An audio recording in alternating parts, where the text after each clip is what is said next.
It's Friday, November 7th, 2025. Welcome to episode 179 of the Alameda Postcast, an audio service of the Alameda Post. I'm your host, Scott Peeler. In this edition of the Postcast, an arrest in the Coast Guard Island ICE protests, busy times on the water for our first responders, a Halloween roundup. The food bank has surpassed COVID levels. AC Transit deals with Transbay overcrowding. City Council news, a new flavor spawns a new cookbook. Plus weekend events, including the Island Bowl. These stories and more on this edition of the Alameda Postcast. Our top story. On Thursday, October 23rd at 10 p.m., the mostly peaceful protests at Coast Guard Island turned dangerous when a 10-foot U-Haul truck reversed at high speed toward Coast Guard personnel guarding the bridge.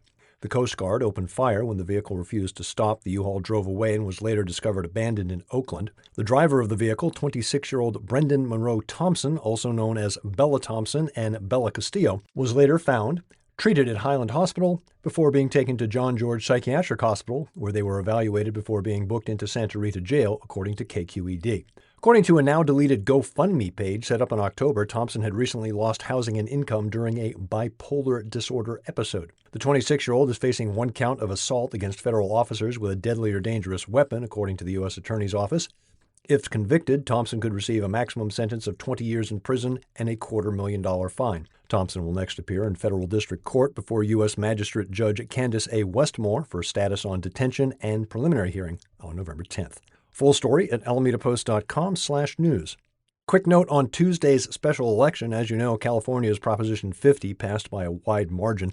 Here in Alameda County, the results were 80-20 in favor, with a total turnout of 30% of eligible voters.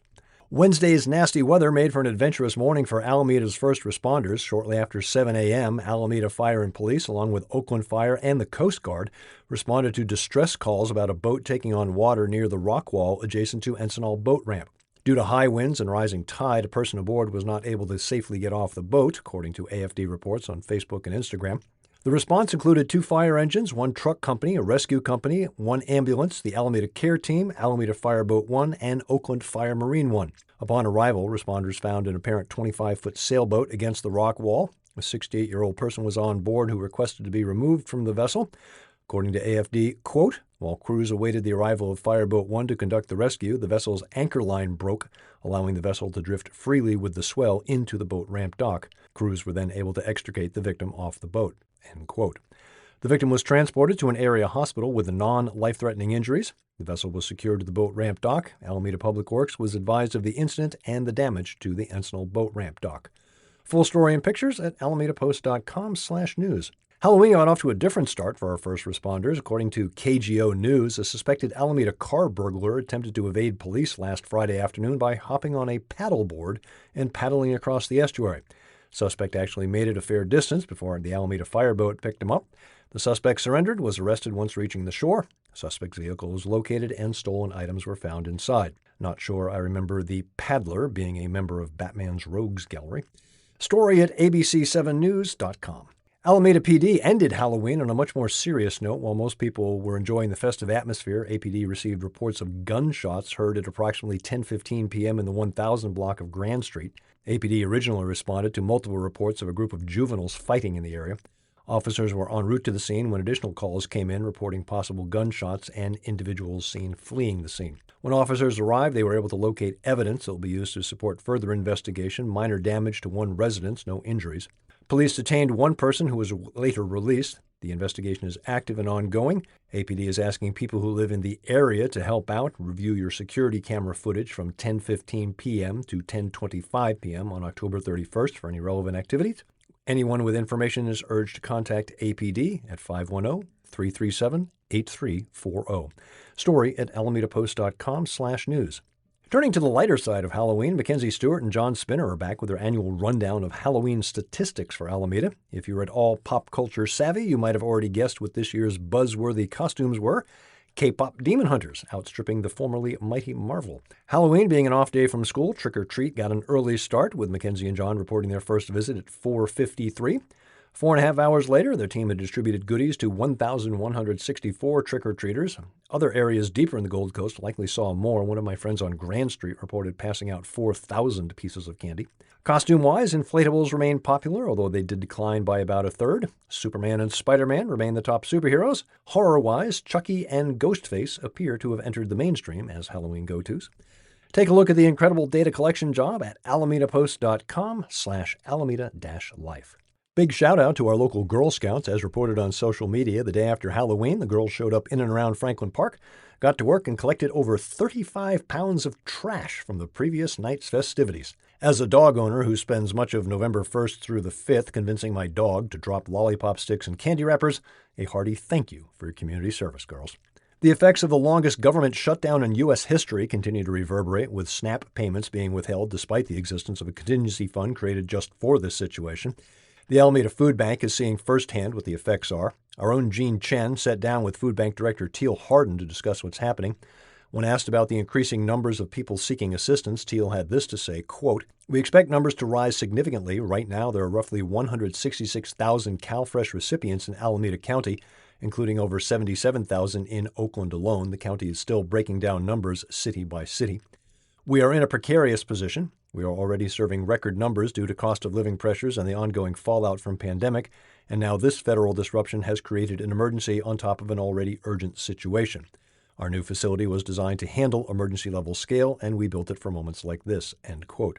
She also added, quote, "In response to the crisis, we have temporarily suspended our Alameda residency requirement, and we are welcoming anyone who needs food, as we did during the COVID-19 emergency. Qualification guidelines are currently paused, and we will reevaluate as the situation evolves," end quote. Appointment scheduling and details at alamedafoodbank.org/get-food. Recently toured the new food bank facility. It is a shining example of everything that's right with Alameda. If you'd like to help out, either by volunteering or making a financial contribution, you can find links for that in Jean Chen's article at alamedapost.com/news. In December, Food Bank Director Teal Harden will be my guest on the Alameda Connection on KCSM HD2. With back to the office mandates on the rise and the recent reshuffling of AC transit routes, riders are seeing increased congestion on Transbay routes, with some customers unable to get a seat. Our own Ken Durr, personally familiar with the overcrowding, filed the report. Find his story at alamedapost.com/news. As we previewed last week, on Tuesday, City Council held an in-depth workshop on library and parks infrastructure needs, heard a legislative update from State Senator Jesse Arreguín, and approved new city board appointments. Karen Jensen has the full story at alamedapost.com/news. Speaking of Karen, she got to be on the other side of the interview in Jean Kahane's 5 Questions For column. In addition to her work covering city government, Karen's also an author. As we reported back in episode 133 last December, Karen's book, The Strength of Water, made the Kirkus Review list of 2024's top 100 indie books during its first publishing. Now the book has been republished by Sibylline Press, and Karen will be at Books Inc. November 13th, 5:30 to 6:30 for discussion and signing. Find Jean's interview with Karen at alamedapost.com/arts. More books from local authors. Henry Awayan, owner of Whisk Cake Creations, has published The Ube Baking Book, Decadent and Delicious Recipes with Filipino Purple Yam. Turns out that Alameda photographer and Post contributor Maurice Ramirez also knows how to bring out the best in food, supplying the mouth-watering images for Chef Henry's creation. Chef Henry will be at Books Inc. Saturday the 8th for a signing and some samples of his work at 2 p.m. Much more on the story from Jean Chen at alamedapost.com/arts. Amanda Laird has again rounded up the best events for your weekend in her all-around Alameda column. Among the highlights, the Island Bowl, whether in person or live-streamed at the Alameda Theater, a workshop on native plants, and Altarena Playhouse's presentation of the Wisdom of Eve. Find the column at alamedapost.com/alameda-life. Make an online reservation for Saltbreaker on November 12th, and if you note POST in your reservation, 20% of the proceeds will be donated to the Alameda Post. Head to our Facebook page and search Saltbreaker for the link. Speaking of theatrical presentations, good to see many of you last Saturday at the showing of the KCSM 60th anniversary documentary, and then at the reception at the California Historical Radio Society. This week, join me at 8 a.m. Sunday on KCSM HD2, when my guest will be Shemaine Wofford of Vinyl Wine Bar. If you missed the broadcast, it's available on demand from the KCSM HD2 schedule page, usually by about 9:30, and a week later in your podcast feed or on YouTube. Find us on all the social media platforms, now including TikTok. Subscribe to us on Apple News. Sign up for our weekly newsletter at alamedapost.com/newsletter. We never sell or share your information. Get the Postcast wherever you get your podcasts, or simply tell your smart device to play the Alameda Postcast podcast. I'm Scott Peeler, back next Friday with episode 180 of the Alameda Postcast.